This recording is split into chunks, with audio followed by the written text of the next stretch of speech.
రండి అన్నగారు, రండి. ఇంతకాలానికి మనం కలుసుకున్నాం.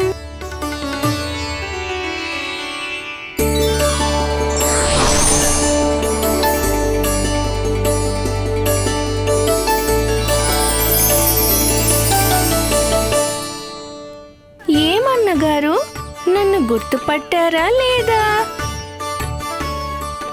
ఎంత ఆలస్యం చేశారు.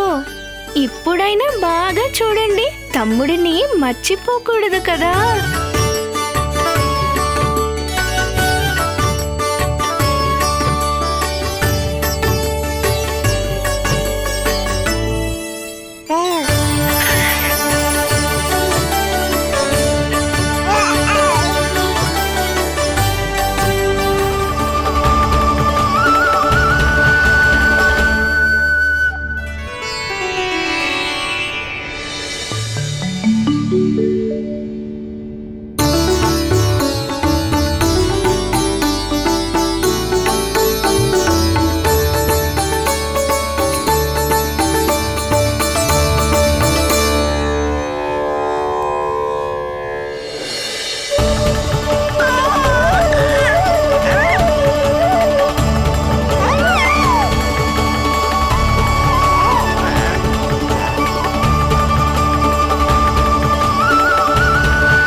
ప్రభు, తమరి దర్శన భాగ్యంతో నేను ధన్యుడినయ్యాను.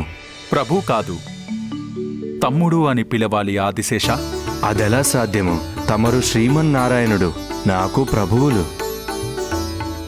దాసుడనై ఉండి తమరిని తమ్ముడు అని ఎలా పిలవమంటారు ప్రభు?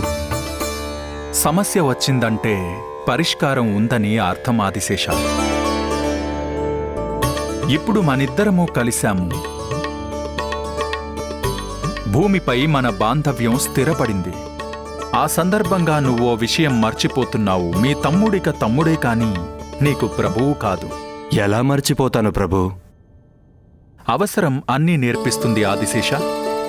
లేకపోతే నువ్వు నీలమణికి అన్నగారి బాధ్యతల్ని ఎలా నెరవేర్చగలవు చెప్పు? నన్నెలా మందలిస్తావు? అన్నగారిగా నాపై అధికారాన్నెలా చెలాయిస్తావు? కాని ప్రభు, కాని అంటే కానివ్వక తప్పదని అర్థం అన్నగారు. ఇక నుండి, ఈ క్షణం నుండి నేను నీకు తమ్ముడినైతే నువ్వు నా అన్నగారివి.